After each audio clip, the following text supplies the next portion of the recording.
या काय विरळी गावात आलो आहे. इथं जत्रा आहे बोकडची. ते पण तुम्हाला नंतरचे व्हिडिओ दिसणारच आहे. ती व्हिडिओ केलेले बघा किती सुंदर नजारा आहे. किती छान आहे वातावरण. या कधी पण तुम्ही पण या देवाला भेट द्यायला. देवस्थान बघा किती छान आहे. या देवस्थान पाठीमागं आहे ते देवस्थान आहे. तुम्हाला देवस्थान तुम्ही बघू शकताय किती छान आहे देवस्थान. या कधी पण ट्रिप करून या किंवा तुमच्या देवस्थानात तरी येऊ शकता भेट द्यायला देवाची किंवा म्हणजे काही पण ट्रिप म्हणून पण आलं तर छान आहे. आणि खालचा नजारा पण लई छान आहे. म्हणजे एक भारी वातावरण आहे इथलं. आपला म्हणजे एक म्हणजे कंठाळलेला असलो सिटीत तर आपल्याला गावात म्हणलं की हेच गाव भारी गाव आहे बघा. म्हणजे एन्जॉय करायसाठी या आणि छान वाटतंय भारी वाटते. बघा फॅन्स लावलेली ती व्ह्यू लाईट ती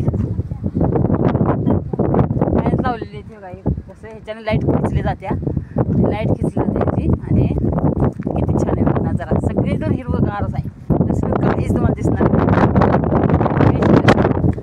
ह्या का नजारा तो देखो आके एकदम भारी नजारा आहे. एकदम छान गाव आहे. मला तर आवडले. आणि इथं संध्याकाळी थांबायचं नसते. अंधार व्हायच्या अगोदर जायचं असते. हे म्हणजे ह्या देवाला भरपूर म्हणजे दागिने ते दसऱ्याला महावीर पौर्णिमेच्या जत्रेला त्याची जत्रा असते देवीची. त्यावेळेस त्यांना म्हणजे हे करते ते देव ह्याच्यावर उभा राहिलेला असतोय. म्हणजे लोह्याच्या सळ्या असतोय. सळ्यावर उभा राहिलेला असते. आता ह्या गावकऱ्यांकडनं माहिती मिळाली. छान माहिती मिळाली. आता त्याने म्हणजे अजून काहीतरी डेव्हलपमेंट करणार आहे ती राहण्यासाठी. बघा मंदिर छान आहे.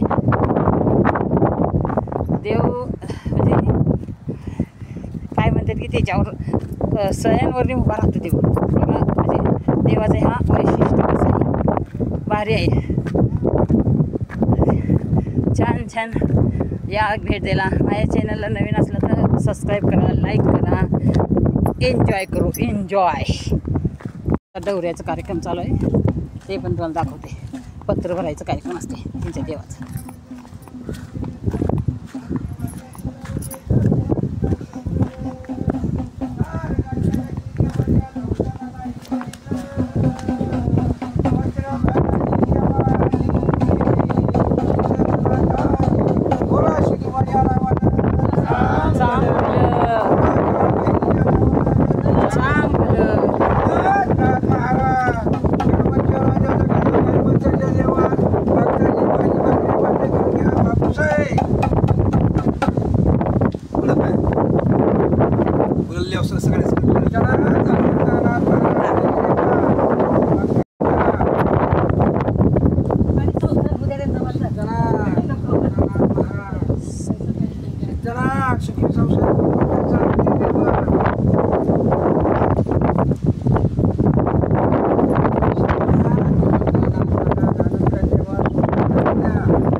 कुठे जायडे